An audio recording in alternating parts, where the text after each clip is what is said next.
Pour introduire cette soirée, je vais commencer par une question, Marie, que j'ai déjà posée tout à l'heure, mais je vous la repose. Est-ce qu'il est vraiment utopique de parler de bien vieillir aujourd'hui ? Je vais répondre à cette question, mais après on va dialoguer avec Tristan sur ce sujet. Alors, j'écoute depuis une quinzaine d'années des personnes, je dirais de plus de 60 ans, qui sont ce que j'appelle des personnes vieillissantes, 60 jusqu'à 100 ans,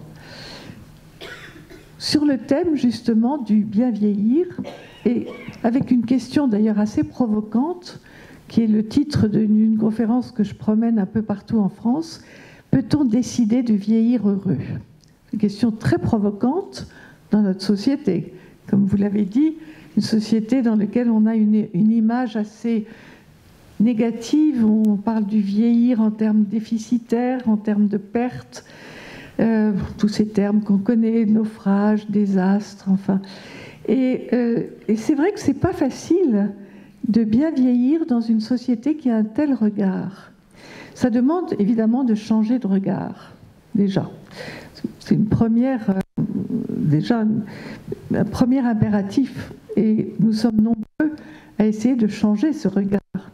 Et j'appartiens à une génération d'après-guerre. Moi, je suis déjà dans mon 4e âge, parce que vous savez que quand on parle du vieillir, il y a 3e âge, 4e, 5e, et je suis au début du 4e âge. C'est vous dire que ça fait une quinzaine d'années que cette question me tient vraiment à cœur.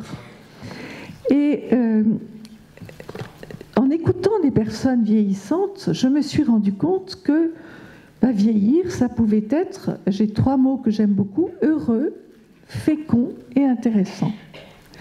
Mais bien sûr, on ne va pas se raconter d'histoire. Vieillir, c'est pas facile. C'est pour ça que c'est un paradoxe. Je cite souvent Victor Hugo parce que je pense que c'est celui qui a le mieux illustré ce paradoxe quand il dit « Je ne vieillis pas, au contraire, c'est d'ailleurs à cela que je sens l'approche de la mort.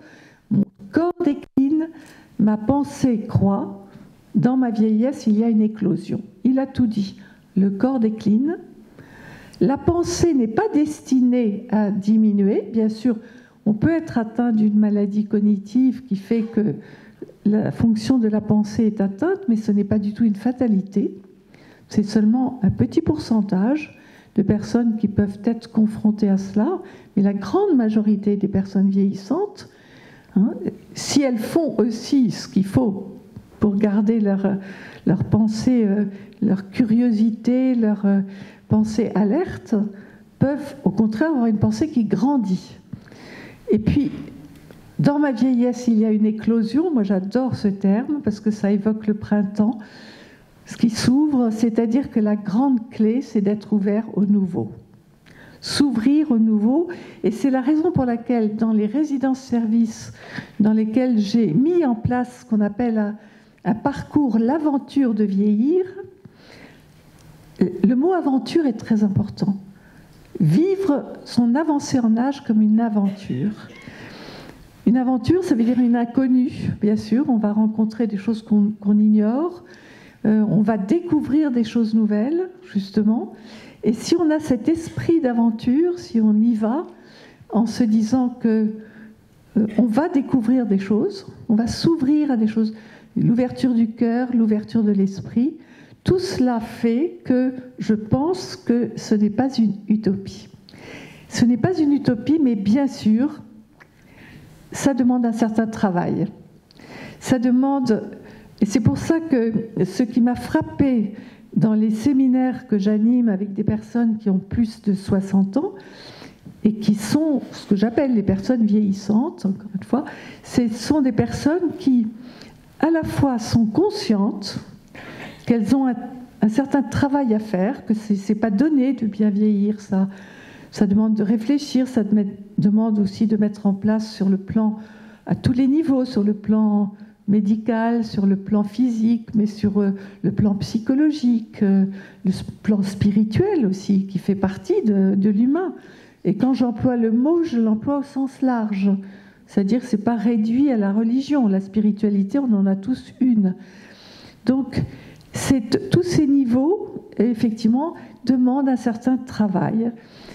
Je crois que la pire chose, c'est au fond de se laisser vieillir en finalement se disant que c'est pas drôle, de déprimer, parce que ça, la pente descendante, elle est très rapide. Le travail de vieillir, au contraire, il porte ses fruits.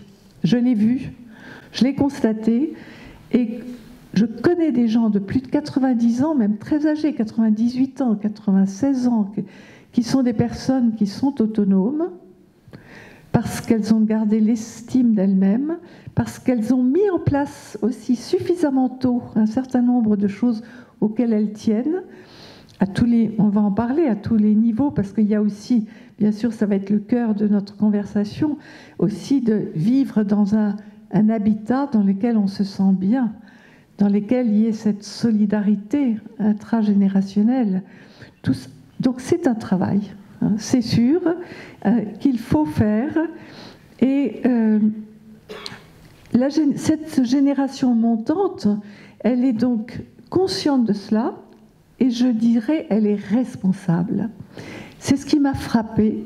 Ce sont des personnes elles sont très conscientes que nous allons être très nombreux. Nous sommes 30% de la population qui, dans quelques années, nous allons représenter 30% de la population les plus de 60 ans.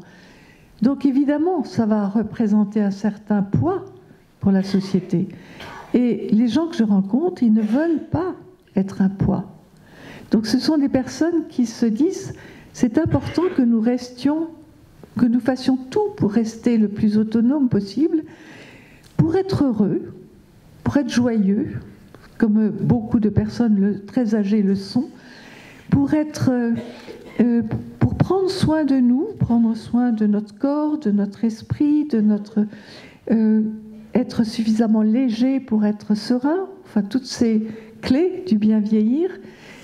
Je rencontre des gens qui sont conscients de ça, responsables, et je vais juste terminer là-dessus avant de passer la parole à Tristan. Je me souviens d'un philosophe qui m'avait dit, il y a très longtemps, quand j'ai commencé à travailler sur cette question, il m'avait dit, vous savez, Marie, ce que vous pouvez faire de mieux pour vos enfants et pour vos petits-enfants, c'est de leur faire don d'une maturité heureuse. C'était vraiment une parole très importante. J'ai beaucoup réfléchi à ça. J'ai écrit un livre aussi avec mon fils, qui d'ailleurs est à l'origine de l'idée du béguinage solidaire, qui s'appelle « Qu'allons-nous faire de vous ?» J'ai un fils qui a aujourd'hui 50 ans, nous avons écrit ça ensemble il y a une dizaine d'années, et c'est un livre dans lequel je me suis rendu compte que les jeunes étaient inquiets du vieillissement de leurs parents, inquiets de cette question du poids. On parle du poids du vieillissement dans la société. Et en fait, ils nous demandent, implicitement, c'est ce que j'ai vu, de faire de notre vieilli une expérience heureuse, vraiment de nous en occuper, de prendre soin de nous. Ils nous demandent ça parce qu'ils nous disent c'est comme ça que vous serez léger pour nous.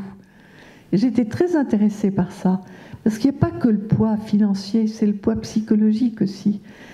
Quand des personnes avancent en âge en ayant le sentiment que ça a du sens, qu'elles sont heureuses, que c'est intéressant, qu'elles ont cette maturité heureuse, c'est un don que l'on fait à ses enfants, qui du coup sentent que ce vieillissement est peut-être pas aussi lourd qu'on le dit. Et donc, bien sûr, au cœur de tout ce qu'il faut mettre en place, je vois bien dans les réflexions dans les groupes que j'anime, une des grandes questions, évidemment, c'est vieillir dans un habitat qui nous convient, qui convient à ce que nous souhaitons. Et c'est comme ça que j'ai été très intéressée quand j'ai rencontré Tristan et son projet, ce concept. Aussi, je me suis dit, voilà un concept innovant. Et je lui ai proposé qu'on fasse un livre ensemble pour que ce concept soit connu parce que je le trouvais répondant à tout ce que j'entends depuis 15 ans sur ce qu'on aimerait. On aimerait, conscient que l'on est, attention, c'est parce que les gens que je vois, ils sont responsables, conscients qu'ils peuvent se fragiliser, ils peuvent devenir plus vulnérables, bien sûr. La vieillesse, c'est quand même l'âge cassant. Ils sont conscients de cela. Et donc, on est très conscient qu'on ne peut pas forcément rester chez soi. Et peut-être qu'un chez-soi dans lequel on est en même temps avec d'autres, on n'est pas seul, on n'est pas isolé, ça semble être quelque chose qui correspond à ce que les personnes souhaitent. Voilà, donc je vais laisser la parole maintenant à Tristan, qui nous expose son projet. Alors avant d'exposer ce qu'est le béguinage solidaire, je vais compléter en donnant le témoignage de 2 habitants du béguinage solidaire de Valognes. Récemment, une dame nous a dit « Vous m'avez redonné ma dignité ». C'est pas banal quand on crée, entre guillemets, de l'habitat. Quel est le lien avec la dignité? C'est qu'elle estimait qu'elle était un poids pour ses enfants, qu'elle ne pouvait plus intéresser personne.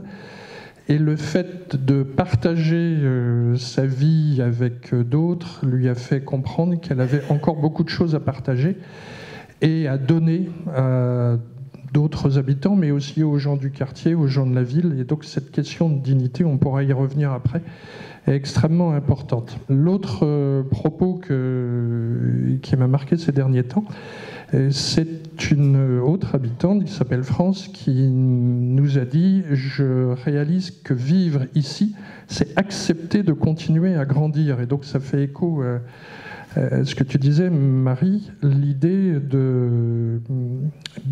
qu'il faut faire un effort. Il faut accepter en fait, c'est un travail, hein, tu l'as dit à plusieurs reprises, ce mot de travail, d'apprendre, de recevoir de l'autre, et c'est très très difficile parce qu'on se dit qu'on n'a pas besoin des autres. Ça nous frappe énormément. Sophie, qui est la présence bienveillante, donc qui est la salariée de l'association qui est présente à Valognes, me dit aujourd'hui, dans les visiteurs, j'arrive à savoir ceux qui viennent pour chercher le projet et ceux qui viennent pour chercher un logement. Elle me dit, je le vois en quelques instants. Les gens qui viennent pour chercher le projet, ils ont un visage plutôt rayonnant, plutôt ouvert, ils sont curieux, et puis les gens qui viennent chercher un logement, ils ne sourient pas. Ils ont un visage fermé, c'est extrêmement intéressant. Elle me dit, je le vois tout de suite, à la limite, je pourrais dire, on arrête la visite. Elle me dit, c'est très très frappant, il y a des gens qui viennent juste pour eux. Et on ne peut pas vieillir seul aujourd'hui. Même si Marie m'a fait être vigilant sur le sujet, il y a la solitude subie et la solitude désirée ou acceptée. On peut avoir envie de solitude, ça m'arrive de temps à autre, mais on ne peut pas vieillir seul. Et donc ça, c'est extrêmement important, même si j'ai envie de vous dire que préparer votre grand âge ou votre vieillesse, c'est aussi un acte égoïste, parce qu'il faut anticiper ce qui va se passer demain. Le choc, le président du conseil départemental l'a dit, le choc va être rude, voire violent, parce qu'il y a de moins en moins d'argent disponible malgré les efforts que nous appelons et que la collectivité souhaite engager. Mais il va falloir se prendre en main, chacun d'entre nous, dès maintenant, pour trouver des solutions. Voilà, donc je confirme le point du travail. Alors, avec l'expérience du béguinage solidaire de Valognes dans la Manche, donc, et puis d'autres en chantier, dans lesquels nous avons des groupes de futurs habitants, nous voyons bien que c'est possible de vieillir heureux, et c'est complètement étonnant Une autre habitante nous a dit il y a quelque temps, vous m'avez révélé à moi-même. Alors je prétends à rien en tant que moi, mais elle nous a dit, ça fait 10 ans que je ne voyais personne. J'étais fille unique, veuve sans enfant et donc sans relation, et j'étais persuadée que j'allais mourir seule et que je n'avais pas d'avenir. Et aujourd'hui, la vie ici m'a montré que d'autres s'intéressaient à moi, que je pouvais leur apporter des choses. Et il se trouve qu'elle a fini par nous dire qu'elle écrivait des contes pour enfants. Elle était vraiment, quand elle est arrivée, d'une extrême timidité. Et elle n'en avait jamais parlé à personne. Et aujourd'hui, elle est en train de publier son 2e recueil de contes. Et elle a été faire des lectures au centre de loisirs, au centre social. Il y a tout près un foyer occupationnel et elle est aussi allée faire des lectures de contes qu'elle avait écrits pour les habitants. Voilà. Elle est sortie, elle a accepté de sortir d'elle-même en quelque sorte et de se révéler. Et c'est extrêmement important. Mais ce que je retiens, c'est vraiment cette idée qu'il faut travailler à son avenir. Alors ça commence aussi, je crois qu'il y a un tout jeune garçon dans la salle, il faut y travailler quand on a 14 ans, mais aussi quand on a 60, 70 ans et 90 ans, parce qu'on a toujours un avenir finalement. Et petit clin d'œil, notre doyenne a fêté hier ses 93 ans, et elle refuse qu'on dise qu'elle a 93 ans, elle dit qu'elle a rajeuni de 20 ans depuis qu'elle est arrivée, et donc elle nous a demandé de fêter ses 73 ans. Voilà. J'ai envie de rebondir sur ce que tu viens de dire, l'exemple que tu as donné, parce que je signale aussi aux personnes qui sont là le dernier numéro d'une revue qui s'appelle Du Neuf chez les Vieux, qui est publié chez InPress et qui est consacré à la créativité, l'âge et la créativité. Tout le numéro montre qu'en avançant en âge, on peut rester créatif. Et ça, tu viens de le dire, une personne qui finalement écrit des contes, elle peut continuer à écrire des contes. Donc c'est une des choses très, très intéressantes et qu'il faut pointer, c'est qu'on peut avancer en âge et être créatif quasiment jusqu'à la fin de sa vie.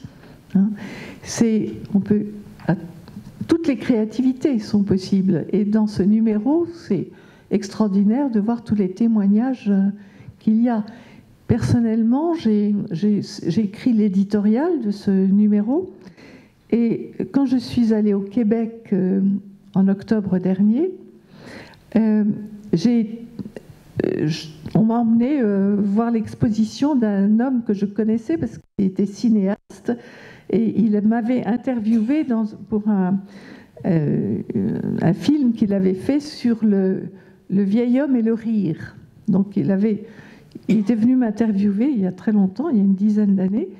Il était déjà âgé, et là, on me dit, tiens, il fait une exposition de peinture. Donc il a plus de 90 ans, il s'appelle Bernard Dansereau, il est ancien cinéaste, et donc je vois ces tableaux, je m'assois à côté de lui et il me dit, Marie, vous savez, je voulais être peintre quand j'avais 16 ans. Et puis mes parents m'ont orienté vers d'autres études. J'ai renoncé à la peinture. Et à 88 ans, j'ai décidé de reprendre des cours de dessin, de peinture. Et là, voilà, il exposait en plein Montréal des tableaux extraordinaires. Et là, aujourd'hui, oui, il a plus de 90 ans. Ça fait, donc je me suis dit, vraiment, vous voyez, que cette créativité, c'est un des éléments qui est... Et je pense que dans les béguinages, je crois que si le fait d'être... Parce qu'on est seul quand même, chacun est dans son logement, et c'est des logements, ce ne sont pas des chambres, c'est des vrais logements.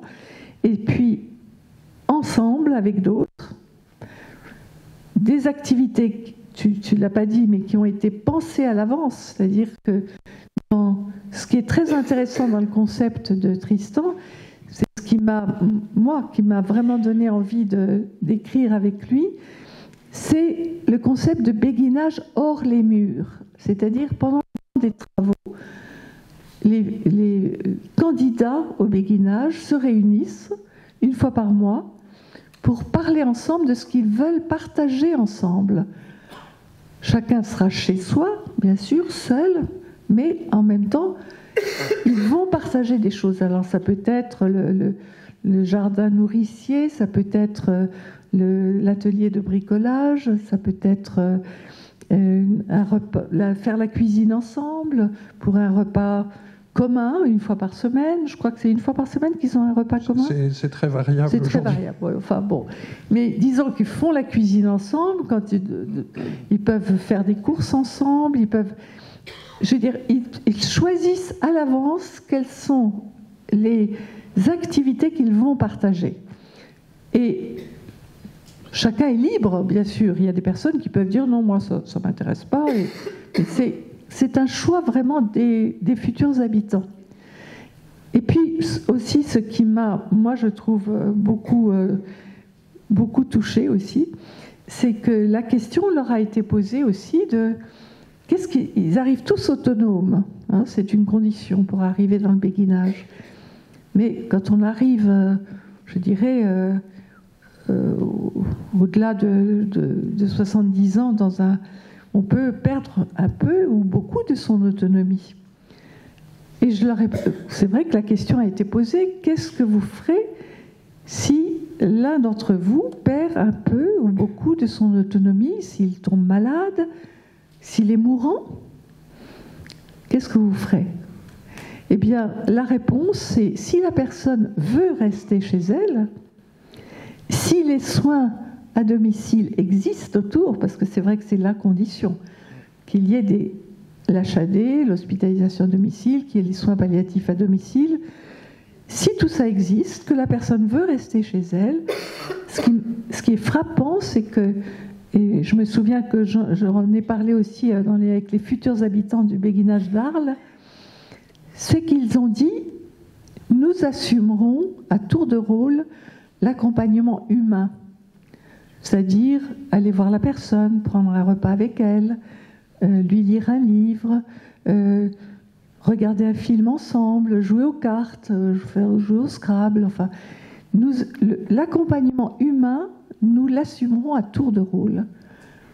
Et ça, j'ai dit à Tristan, j'ai jamais entendu ça nulle part. Parce que ça m'a fait penser, d'ailleurs, à une expérience au Japon, qu'on appelle l'expérience des Moai.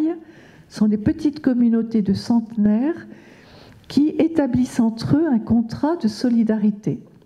C'est un contrat de solidarité humain, comme celui-là, mais qui va très loin parce qu'il peut même être financier. Au Japon, s'il y en a un qui n'a pas les moyens de se soigner, ben ce sont les autres qui compensent. Et en France, c'est la première fois que j'entendais une petite, je dirais une vingtaine de personnes qui sont d'accord pour assumer à tour de rôle, encore une fois, parce que ça ne tombe pas sur une personne, ils le partagent finalement, ils ont l'intention d'être solidaires. Et j'ai trouvé que, c'est pour ça qu'il y a tout un chapitre dans notre livre qui est sur la solidarité intragénérationnelle, parce que je pense que c'est une des clés, que des personnes vieillissantes de la même génération soient solidaires les unes des autres, d'autant plus que, même si on travaille beaucoup sur la solidarité intergénérationnelle, moi ce que j'entends depuis une quinzaine d'années, c'est qu'elle s'effrite. Elle est plus qu'elle était autrefois. Donc la solidarité intragénérationnelle, c'est vraiment une force. Il faut se soutenir les uns les autres. Voilà. Et tu peux peut-être, dire comment ça se vit concrètement. Oui, parce que quand nous avons écrit le projet, il s'agissait d'idées, et aujourd'hui nous sommes rentrés dans le très concret. Et il se trouve que nous avons une habitante qui a un cancer très grave. Et j'ai été frappé de voir que spontanément les autres habitants se sont organisés pour être présents auprès d'elle. C'est tout à fait étonnant parce qu'on a une relation avec la maladie qui est difficile. Que dire à la personne souffrante qui va peut-être mourir parce que le cancer est virulent, etc. J'ai interrogé les habitants et qui m'ont dit on est avec elle. Voilà, on est avec elle. Et ça suffit, on n'a pas besoin de lui dire ma pauvre toute la journée, ou qu'est-ce qu'on va faire sans toi, ou des choses comme ça, ou on va préparer ton enterrement. Non, juste d'être avec elle, de lui faire la lecture quand elle est fatiguée, d'être à côté d'elle aussi quand elle dort. Ça m'impressionne beaucoup. Et aujourd'hui, on a plusieurs exemples de choses qui sont mises en place. Et je vous partage quelque chose qui est un petit peu délicat, mais qui est aussi très symbolique. L'été dernier, la présence bienveillante, Sophie, m'appelle et me dit « Écoute Tristan, voilà, c'est embarrassant. Une telle est allongée sur la pelouse, les bras en croix. Je crois qu'elle est en train de faire un coma éthylique. J'ai appelé les pompiers. » Bon, donc les pompiers arrivent, c'était bien un coma éthylique. Et moi, ça m'embarrasse un peu en termes d'image de marque, etc. Enfin, en termes de voisinage, comment ça peut se terminer, etc. Elle est hospitalisée, elle sort de l'hôpital et une semaine après, rebelote, coma éthylique. Bon.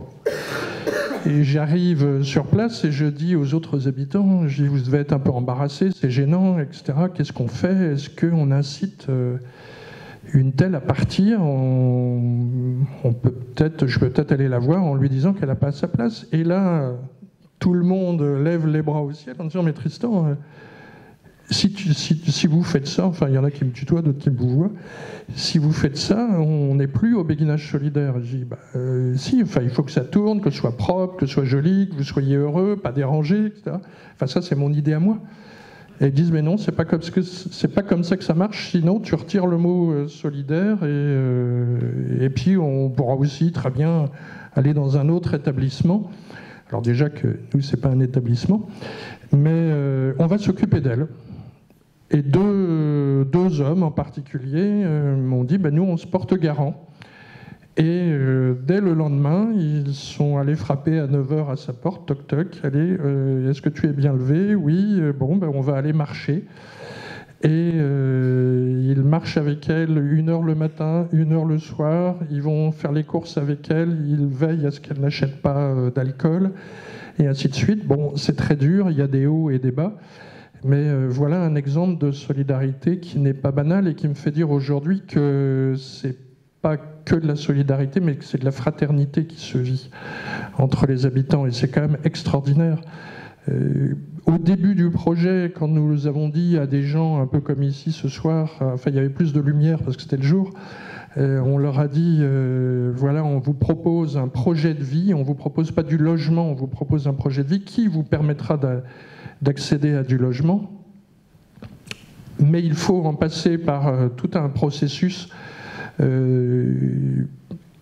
bien, les gens, ils n'avaient jamais entendu parler de cette idée-là, et ils l'ont découverte, ils l'ont fait leur, et ça c'est très très frappant. On a un chantier en construction dans l'Oise aujourd'hui, et c'était à la demande nous répondons plutôt aux demandes des municipalités plutôt qu'à des demandes de particuliers. Et donc le maire avait entendu parler de notre projet et il dit moi je veux un béguinage solidaire. Bon, très bien. Et on fait une réunion avec des gens qui avaient été réunis par le centre social, et là les gens nous regardent avec des yeux ronds en disant mais qu'est-ce qu'ils nous racontent? Nous, on veut du logement adapté au vieillissement, et le reste, ça ne nous intéresse pas beaucoup, d'autant plus que dans cette ville, c'est assez terrible, il y a vraiment très très peu de logements adaptés. Et aujourd'hui, nous avons à Grandvilliers un groupe qui tourne très très bien avec des gens qui veulent le projet, parce qu'on a pu le leur expliquer et qu'ils ont pu y adhérer, et qu'aujourd'hui, ils ne disent plus « je cherche du logement ». D'ailleurs, c'est curieux, nous recevons pas mal de visiteurs des fondations qui nous ont accompagnés. D'ailleurs, c'est l'occasion, je ne sais pas où est François-Xavier, mais de remercier la fondation d'entreprise du Crédit Mutuel Maine Anjou Basse-Normandie, et qui nous a aidés dans le chantier. Les gens nous disent, c'est étonnant, les habitants ne parlent pas de leur logement. C'est seulement quand on leur demande si on peut visiter que là, ils vont dire oui, c'est confortable, c'est bien aménagé, etc. Mais en réalité, le logement n'est que le support de ce qu'ils vivent. Et ce dont ils parlent, c'est qu'on a eu l'idée, d'accueillir des enfants du centre de loisirs parce qu'il y avait trop d'enfants dans le centre de loisirs, qu'ils ont eu l'idée de faire venir le camion d'Emmaüs et qu'ils ont fait de la publicité à travers la ville pour que les gens viennent donner à Emmaüs plutôt que de jeter à la déchetterie. Parce qu'aujourd'hui, Emmaüs est confronté à un problème de collecte et qu'aujourd'hui, faire 20 km pour aller apporter des choses chez Emmaüs, c'est trop loin. Et donc, on a créé un centre de collecte. Vous voyez, ce sont des idées et en fait, ce sont des projets. Et j'ai toujours un peu de mal avec le mot activité, parce que dans activité, ayant été responsable d'un petit réseau d'EHPAD, j'entends toujours activité occupationnelle. C'est-à-dire qu'on va on va proposer aux résidents de jouer à la belote, de jouer, alors je caricature peut-être un peu, mais de jouer lundi après-midi à la belote, mardi on va faire le karaoké, etc. Mais est-ce qu'ils ont envie de faire le karaoké le mardi ? J'en étais pas convaincu. Alors que là, ce sont des projets qu'ils ont. Et Sophie, on a fait un bilan de l'année écoulée. Elle me dit aujourd'hui, j'ai un peu tendance à courir après les habitants parce que c'est eux qui proposent des projets. Elle me dit c'est complètement surprenant. Ils lisent le journal et puis ils disent tiens, on va. Par exemple, avant Noël, la mairie dit on fait un Noël solidaire, on distribue des cadeaux aux personnes qui n'ont pas beaucoup de moyens, mais on ne trouve pas de bénévoles pour préparer les colis. Eh bien, 3 des habitantes ont dit nous, on va aller à la mairie. Elles ont dit livrez-nous les paquets, on va faire les emballages. Et puis, pour le coup, elles ont fait un atelier d'écriture où elles ont mis des petits mots, elles ont fait des haïkus, c'est ça ? Elles étaient toutes contentes, mais voilà, c'était leur initiative, c'était pas nous qui leur avons dit tiens, on va vous occuper cet après-midi en faisant ceci ou cela. Voilà. Donc c'est vraiment ce projet qui rassemble les gens. Je ne sais plus pourquoi j'ai commencé à vous raconter ça. Alors il y a 2 ou 3 personnes avant la rencontre qui m'ont dit il va falloir expliquer ce que c'est un béguinage solidaire. Alors comme vous avez envie de le savoir tous, concrètement, au-delà du projet de vie, c'est donc un habitat groupé, c'est-à-dire qu'il y a plusieurs formes aujourd'hui dans les solutions alternatives aux établissements. Nous avons fait le choix de l'habitat groupé, c'est-à-dire que chaque habitant, et nous tenons beaucoup au terme d'habitant et non pas de résident, est chez lui, c'est-à-dire qu'il a un appartement ou une maison indépendante où il a sa chambre ou ses chambres, sa cuisine, sa salle de bain et son espace de vie ou de réception. Et par ailleurs, il y a des espaces partagés, salon, atelier de bricolage, jardin partagé, cuisine, où là, ils vont pouvoir se retrouver et vivre des moments ensemble, mais à leur rythme. Et par ailleurs, il y a ce que nous avons imaginé il y a plusieurs années, la présence bienveillante, qui est une salariée de l'association et qui est un peu l'huile dans les rouages. Alors, je ne sais pas si Sophie aimerait que je la compare à de l'huile dans les rouages, mais elle n'est pas là pour faire le ménage, elle n'est pas là pour dire ce que les habitants vont faire, mais elle va faire de la médiation. J'ai un exemple qui est un petit peu amusant, c'est... Le premier couple arrivé à Valognes nous a offert sa vaisselle de mariage, soit 59 ans, qu'ils avaient reçu en mariage 59 ans plus tôt, et la vaisselle était très nombreuse. Et donc un jour, les habitants décident de préparer un repas ensemble. Alors il y a 2 formes, tu posais la question, il y a 2 formes de repas ensemble. Il y a le repas un peu spontané où quelqu'un écrit sur le mur de partage ce soir, j'ai envie de dîner ici. Et qui vient, et à ce moment, les gens mettent sur le mur, moi, etc. Enfin, en mettant leur prénom, pas en mettant moi, ce serait difficile d'identifier. Et ils se retrouvent chacun ayant préparé son repas, et là, chacun apporte aussi globalement son assiette ou prend des assiettes courantes.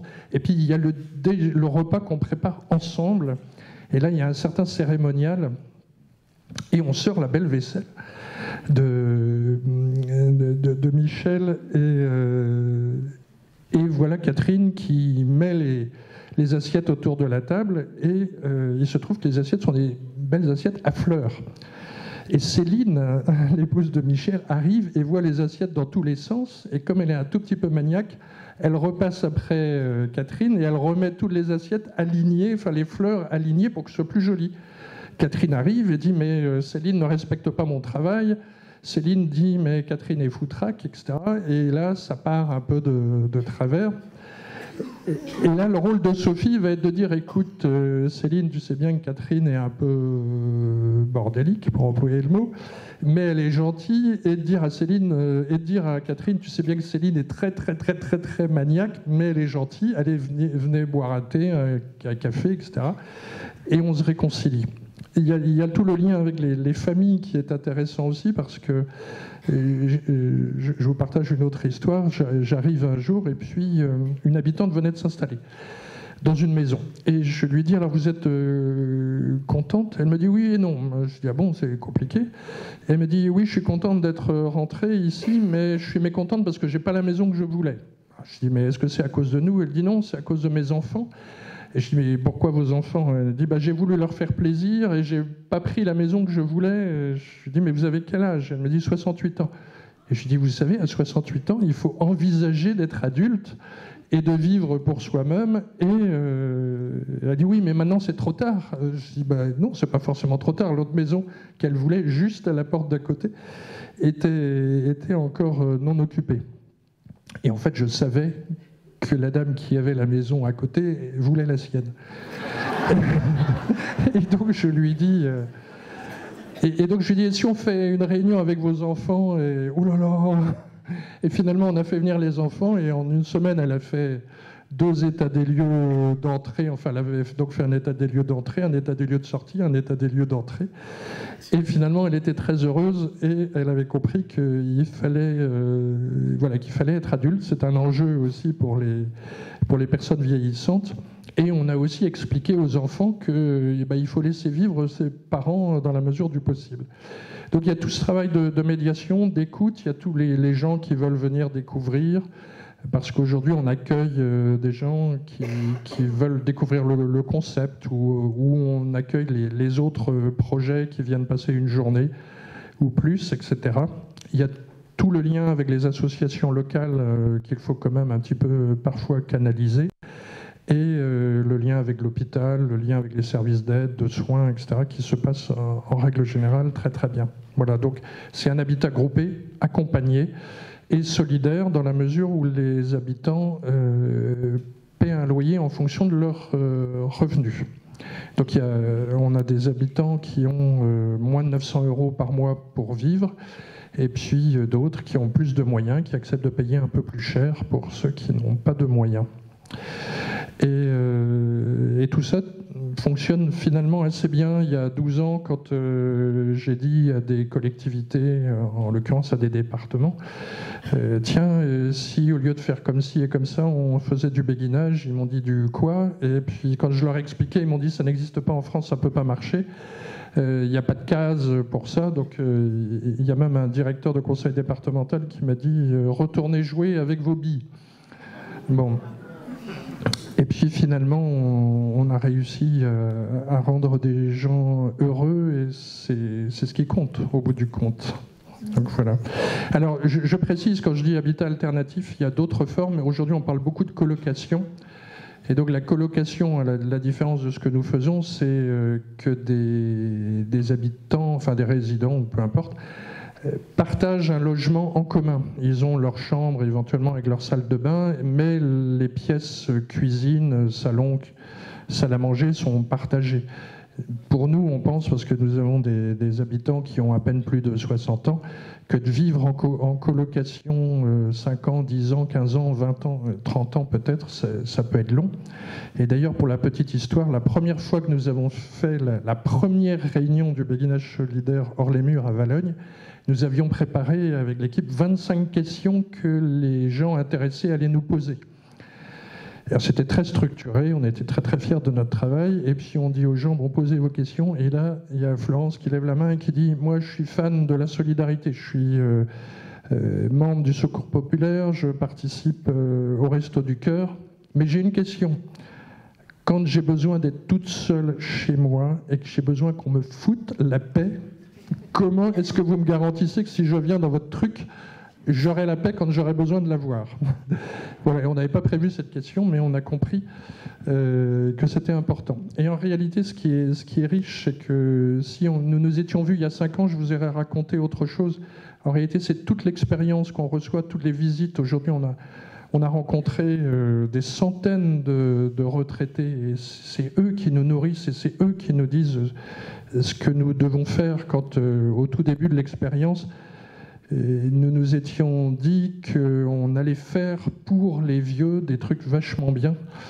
Et donc moi je sortais de mon expérience d'EHPAD et d'établissements médico-sociaux, et donc j'avais retenu que les vieux c'était feignants, enfin paresseux, pas feignants mais paresseux, et qu'il fallait donc des petits logements, 30 mètres carrés, pour pas qu'ils aient trop de ménage à faire, etc., etc. Et puis un jour on se dit mais on fait peut-être fausse route, il faut peut-être poser la question aux personnes intéressées, et donc on leur a demandé ce qu'elles voulaient. Et là, les gens nous ont dit tout autre chose. Et un jour où nous parlions de hauteur de prise pour qu'ils n'aient pas mal au dos, une dame a littéralement explosé et nous a dit « Mais j'en ai rien à faire de cette question de hauteur de prise. Vous me prenez pour qui? J'ai connu la guerre, je sais ce que c'est de souffrir, etc. Ce que je veux que vous me disiez, vous, là, maintenant, c'est est-ce que je peux encore être utile à quelqu'un ?»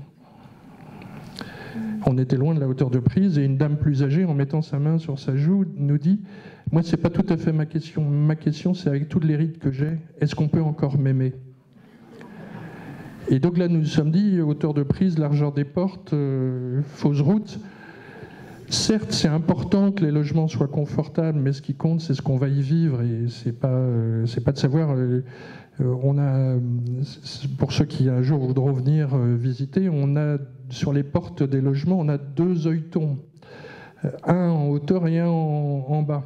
Et c'était dans un cahier des charges pour qu'on ait une subvention. Et en réalité, on a fait, au bout d'un an de fonctionnement, on a demandé aux habitants combien de fois ils avaient utilisé l'un ou l'autre des œilletons.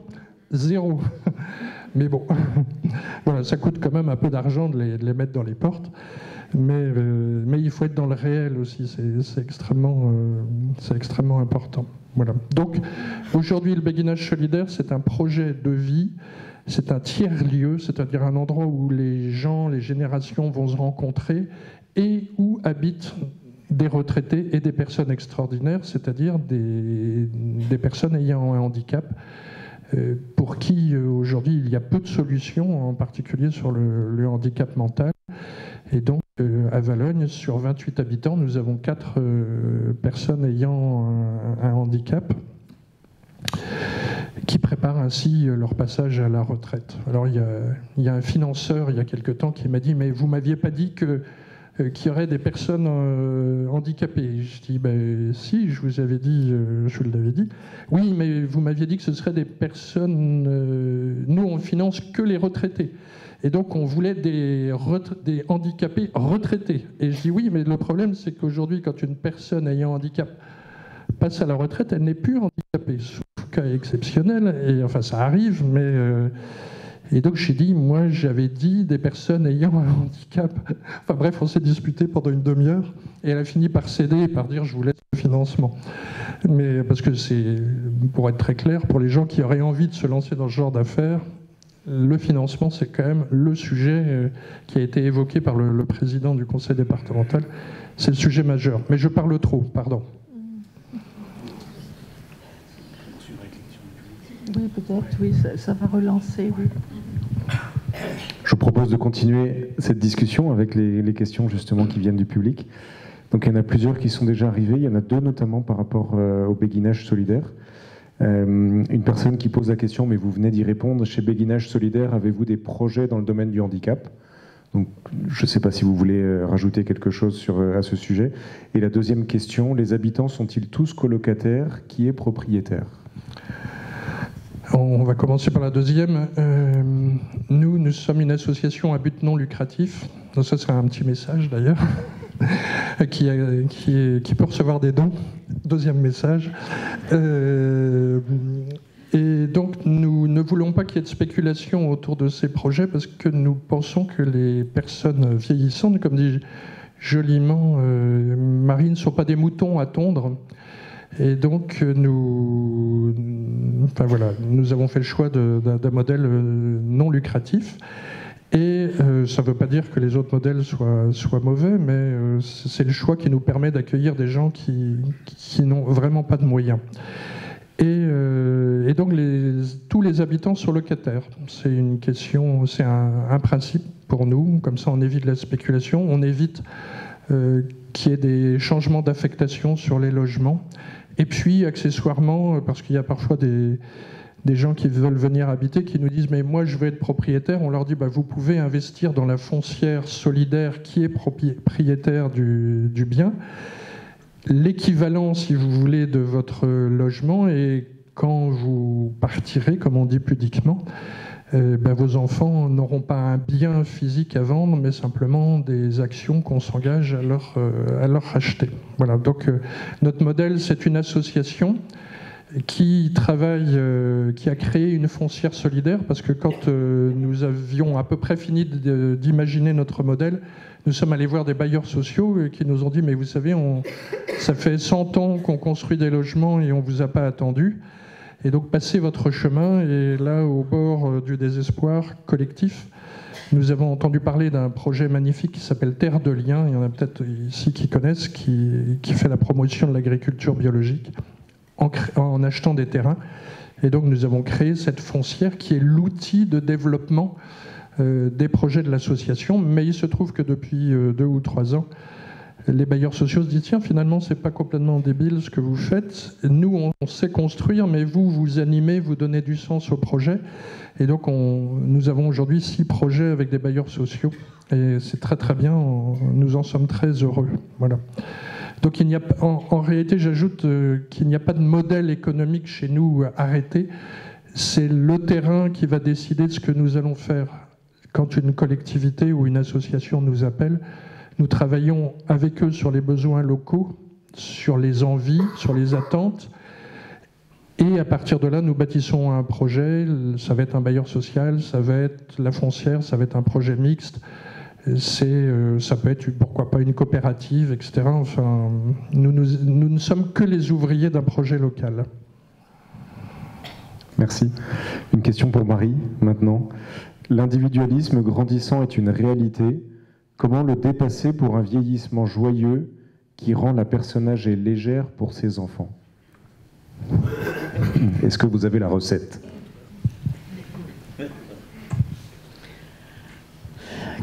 Comment être légère pour ses enfants? Oui. Je crois que dans ce que j'ai lu de l'enquête qu'avait faite mon fils, j'ai vu que la grande majorité de nos enfants sont des enfants qui aiment leurs parents, qui sont dans la gratitude pour leurs parents, qui les aident aussi, ils le reconnaissent. Ils n'ont pas l'intention d'abandonner leurs parents.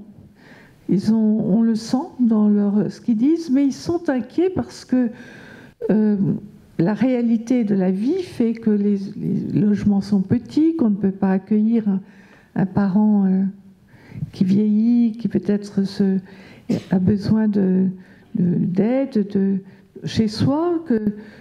Il y a aussi la disparité géographique. Moi, par exemple, j'ai 3 enfants et mon dernier fils vit en Nouvelle-Zélande. Il est aux antipodes.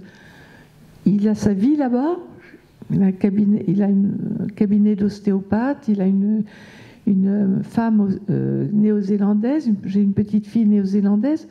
Je sais très bien que si j'ai besoin d'aide, dans 5 ans, dans 10 ans, ce fils-là ne sera pas près de moi. Donc, effectivement, je dis. Et donc, quand on réalise cela, c'est vrai que c'est très important et on peut s'aider les uns les autres aussi. C'est là où la solidarité intragénérationnelle est importante. C'est s'aider à trouver justement des sources de joie. Parce que ici, tout le monde a sa source de joie. Je ne connais personne qui n'ait pas de source de joie. Et dans le travail que je fais avec les personnes vieillissantes, on cherche quelles sont mes sources de joie. J'en ai une, plusieurs, enfin, quelles sont-elles? Et de les identifier d'abord, et ensuite de se dire qu'on a une responsabilité quotidienne, de se dire le soir, mais est-ce que j'ai donné assez d'énergie à ce qui me donne de la joie? Et les sources de joie sont très diverses d'une personne à l'autre. Il y a des personnes pour qui c'est le contact avec les enfants ou les petits-enfants, ça peut être d'autres, c'est la musique, d'autres, ça peut être la créativité, créer quelque chose, écrire, lire, enfin, les sources de joie, ça peut être un animal, ça peut être la nature, elles sont multiples. Mais la question, je me suis aperçue de ça, c'est que les gens ont des sources de joie, mais ils ne s'en occupent pas. Ils ne mettent pas l'énergie qu'il faut là-dedans. Or, s'il y a vraiment un âge où il faut vraiment donner de l'énergie à ce qui donne de la joie, c'est bien, je dirais, l'avancée en âge. Ce qui fait qu'on peut très bien, et moi je connais des personnes qui ont plus de 90 ans aujourd'hui, et je les vois joyeuses, sont réellement joyeuses. Elles ont identifié ce qui leur donne de la joie, elles donnent suffisamment de temps et d'énergie à cela.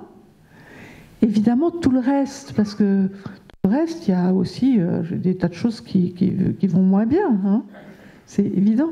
Mais vous voyez, la source de joie fait que le reste est très relativisé, hein. Et puis il y a aussi quelque chose que je découvre en écoutant des personnes, c'est le rapport au temps change aussi. Plus on vieillit et plus des personnes joyeuses et légères sont dans le présent. Il n'y a que le présent qui nous appartient. Et je suis frappée de cela. Je vais donner l'exemple. Je donne cet exemple dans le dernier livre qui a été fait par un journaliste qui m'interviewe, parce que c'est l'exemple de mon ex-mari qui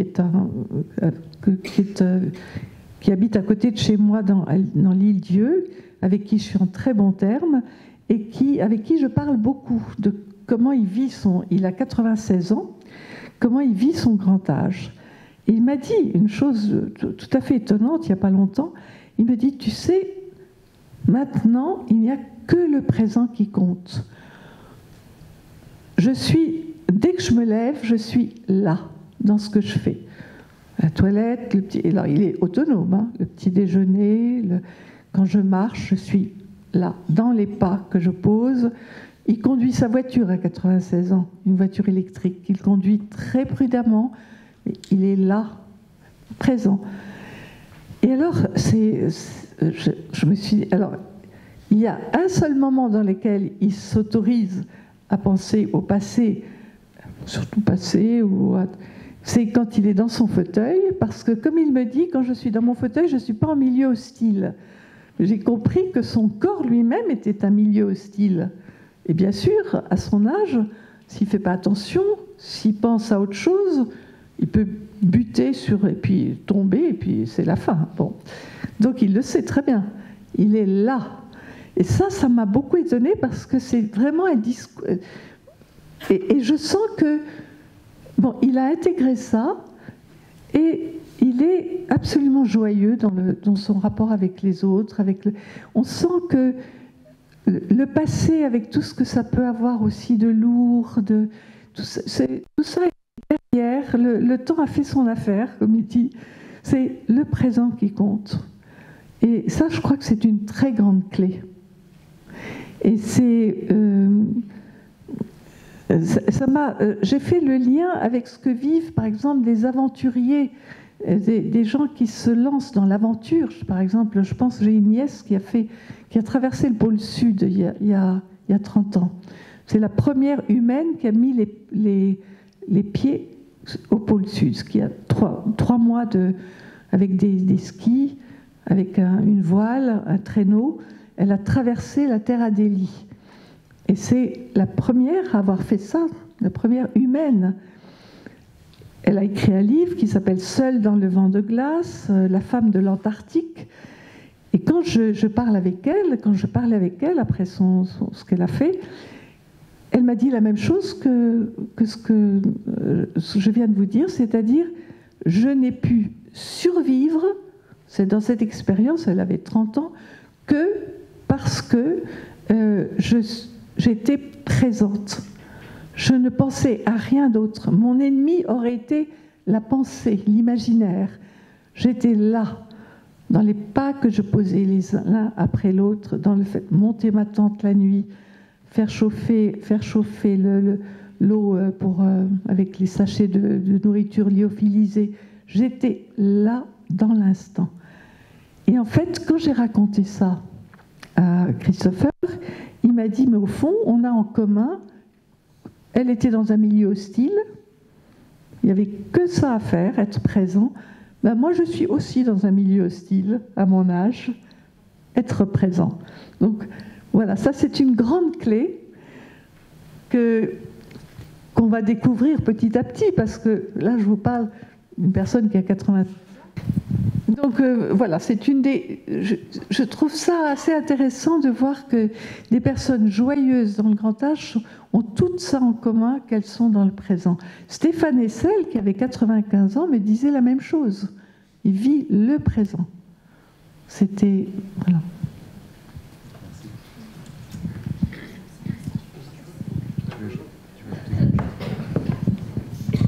Je voudrais juste ajouter quelque chose parce que. En fait, c'est être présent, mais c'est aussi tout bêtement et tout simplement d'accepter d'ouvrir son cœur. Moi, je suis très très frappé par les rencontres intimes que j'ai avec les habitants. Ils me disent, maintenant que je suis bien là, je peux me consacrer à l'essentiel. L'essentiel, c'est de renouer des liens avec mes enfants, avec ma sœur, avec mon frère, parce qu'on s'était fâché, etc. Et finalement, quand je fais le point sur les raisons de ces fâcheries, ça n'avait pas de sens. Et donc, ils me disent, il faut ouvrir son cœur aussi à la spiritualité. Et donc, si vous ne devez retenir qu'une chose de ce que je vous partage ce soir, c'est ouvrez votre cœur, ouvrons tous notre cœur, et vous verrez qu'on vit et on vieillit certainement beaucoup mieux. Merci. J'ai d'autres questions pour Tristan, cette fois-ci très, très pratique par rapport au béguinage solidaire. Je vous les pose toutes, comme ça vous pourrez y répondre ensemble. Bonsoir, est-ce que les animaux sont acceptés? Première question. Si une personne ou un groupe de personnes souhaite rejoindre un béguinage solidaire, comment faire? Qu'est-ce qui peut être source de tension dans un béguinage? Une personne qui reprend l'exemple de tout à l'heure de cette personne retrouvée dans le coma éthylique. Comment installez-vous la notion de solidarité entre les citoyens qui postulent? Est-il toujours facile de concilier visite des proches, respect du calme que recherchent les habitants? Et une autre, y a-t-il un projet de béguinage en Mayenne? Allô, oui. Oui, il y a des projets, mais ils ne sont pas très très avancés. Nous avons été sollicités par des collectivités. Et je vous avoue que je ne sais pas très bien où ça en est. Mais nous avons bon espoir que... Ah oui, alors, mais pas un béguinage solidaire, oui. Nous, on tient beaucoup au solidaire et au processus que nous avons donc c'est ce qui va créer le lien ce qui va créer le lien entre les habitants. Je crois que c'est une des questions. C'est tout le processus du béguinage solidaire hors les murs, c'est-à-dire que pendant toute la durée du chantier, les rencontres mensuelles vont permettre aux futurs habitants de faire connaissance entre eux déjà. C'est extrêmement important de voir s'ils peuvent vivre avec les autres ou pas, de voir si des liens peuvent se créer, et puis d'exprimer leurs envies, leurs besoins, mais aussi leurs craintes ou leurs peurs. J'ai un témoignage en ce sens d'un futur habitant qui était passionné par le projet, puis qui un jour me dit à la fin d'une journée, qui me dit: Tristan, je ne pourrais pas venir habiter parce que voilà, j'ai perdu mon fils, et si je déménage du logement où j'ai vécu pendant 58 ans et où il a grandi, eh ben, je trahis sa mémoire. Et donc je ne peux pas déménager. Eh ben, on a travaillé avec lui sur ce que signifiait de faire son deuil de son fils, épreuve apocalyptique s'il en est, et sur le fait de déménager. Et donc tout ce travail d'appropriation du projet et d'apprivoisement, pour reprendre un peu le Petit Prince de Saint-Exupéry, fait qu'il y a un groupe qui va se constituer et qui va produire de belles choses. Et donc, oui, il y a des conflits, évidemment. Il y en a, un jour, on a reçu une journaliste d'un grand quotidien du soir, je crois que c'est comme ça qu'on dit, et il y a eu une dispute entre deux habitantes, mais sur un sujet mais complètement idiot. En plus, et moi, j'étais consterné. La présence bienveillante m'appelle à la journée et me dit « mais il y a eu une engueulade comme il n'y en avait jamais eu ». Devant la journaliste, et je me dis, mais si elle va nous faire un article épouvantable, etc. Et je l'appelle pour savoir si la journée s'était bien passée. Elle me dit, c'était génial cette journée que j'ai passée, c'était incroyable, j'avais pas envie de partir le soir. Et puis vous savez, il y a eu une dispute. Je dis, ah bon? Elle me dit, j'étais pas au courant du tout, et elle me dit, bah c'est extraordinaire parce que j'ai vu de la vraie vie, c'était pas préparé, c'était pas joué, c'était vrai. Et elle me dit, ce que j'ai vécu d'extraordinaire, c'est que la personne qui a provoqué la dispute est allée demander pardon à la personne qu'elle avait agressée. Donc, demander pardon, c'est pas simple. Accepter de recevoir le pardon non plus, d'ailleurs. Tu avais plein d'autres questions. Oui, on reçoit beaucoup de questions très pratiques concernant les béguinages solidaires. On n'aura pas le temps, je pense, de les aborder toutes ce soir. En revanche, juste après la conférence, vous pourrez venir échanger avec Marie et Tristan, et puis surtout il y a les coordonnées de béguinage solidaire qui sont indiquées sur l'écran, et donc pour ceux qui veulent en savoir davantage, vous pouvez contacter Tristan par ce biais-là. Il y a une autre question quand même qui peut être intéressante de prendre peut-être en dernière question, pour laisser justement le temps de partager et d'échanger après la conférence. C'est une personne qui rebondit sur ce que vous avez dit tous les deux, et qui demande conseil, comment aider une personne à ouvrir son cœur?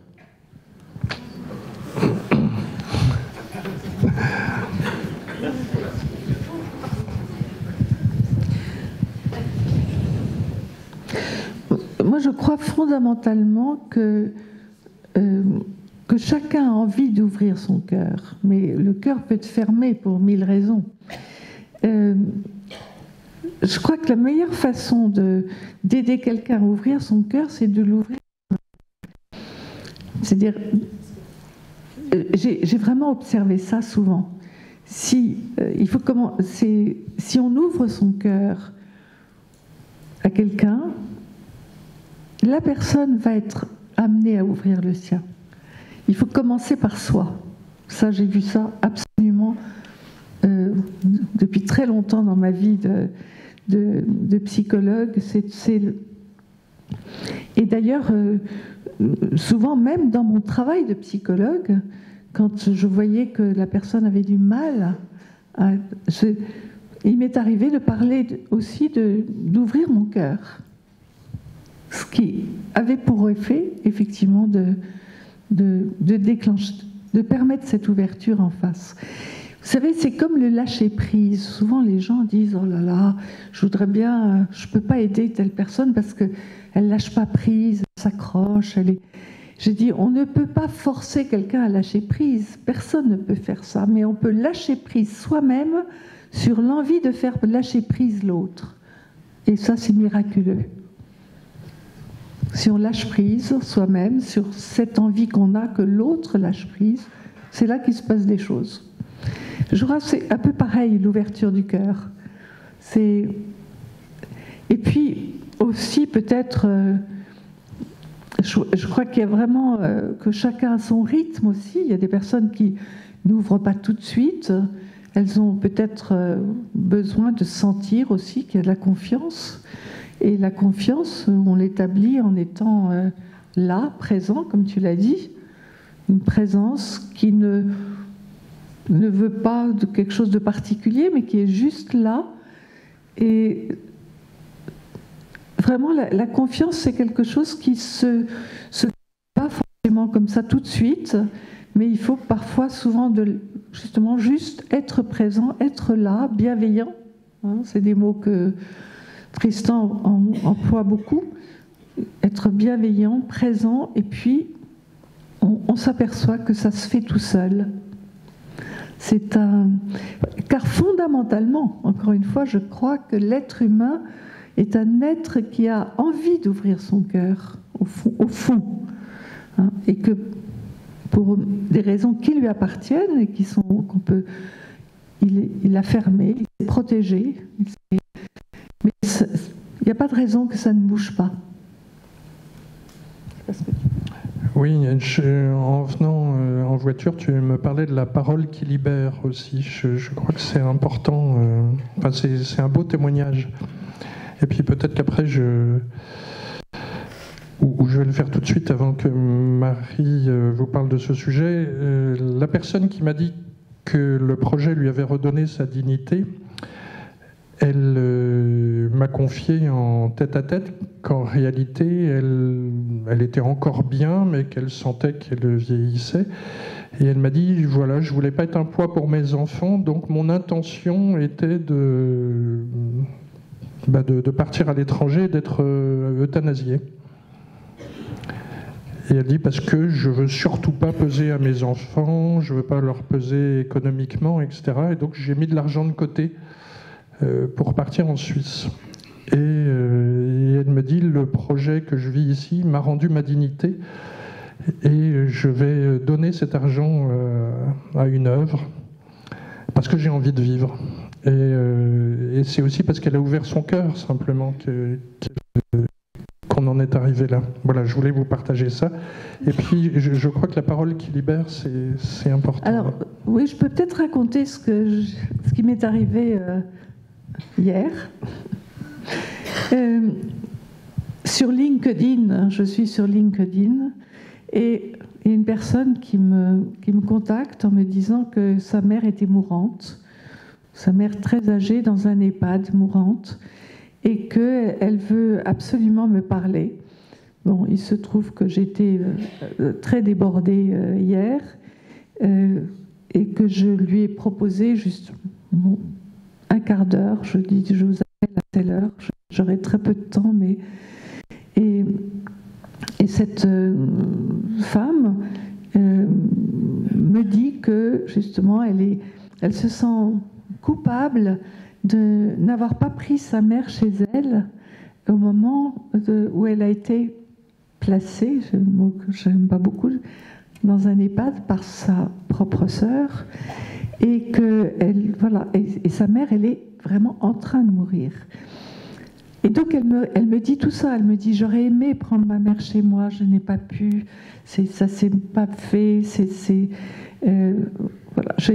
Je lui dis, mais allez auprès de votre mère qui dort beaucoup, je crois qu'elle était, je pense pas qu'elle soit déjà rentrée dans une forme de coma agonique, mais en tout cas, elle dormait beaucoup. Je lui dis, mais allez, et tout ce que vous venez de me dire, dites-le lui. Je lui ai dit, parce que la parole libère. Et je dis, je ne serais pas étonnée que votre maman parte juste après que vous lui ayez parlé, parce que parlez-lui avec le cœur, dites-lui ce que vous avez sur le cœur, avec vos mots à vous, mais parlez-lui. Et elle me dit, et alors je lui dis à haute voix. Elle me dit, à haute voix? J'ai dit, oui, à haute voix. Essayez d'être seule dans la chambre, parlez-lui à haute voix. Je lui ai dit ça hier, et ce matin à 6h, j'ai un SMS de cette femme qui me dit j'ai passé la nuit auprès de ma mère, je lui ai parlé, et elle est partie. Donc j'ai une preuve de plus, j'en ai eu depuis, que la parole libère. La parole vraie, la parole qui part du cœur, libère la personne. Il n'y a pas besoin d'un médicament, il n'y a pas besoin d'un... Je veux dire, tant de fois dans mon existence, j'ai vu que la parole permet à quelqu'un de partir. Voilà. Merci. Merci à tous les deux pour cette magnifique soirée. On aimerait la faire durer encore longtemps, mais on aime aussi à Bienvieillir en Mayenne poursuivre ces échanges de façon individuelle entre entre le public, mais aussi avec vous. Et donc, on va vous donner cette possibilité maintenant, à la fois de faire dédicacer, mais de prendre le temps de discuter les uns avec les autres. Juste une petite précision. Tout à l'heure, je vous ai posé la question, est-ce qu'il est utopique de bien vieillir ou est-ce que c'est une réalité? Et en y réfléchissant, après vous avoir entendu, je me dis finalement, vous avez répondu positivement aux deux. C'est-à-dire qu'on rêve tous de ce monde où on ouvre notre cœur aux autres, où on s'ouvre le cœur les uns les autres, et en même temps, par le témoignage de Tristan, par votre témoignage aussi, on se rend compte que c'est possible et que ça se vit au travers de ces petits projets qui naissent sur le terrain. Donc un grand merci. Je crois qu'on peut vous applaudir.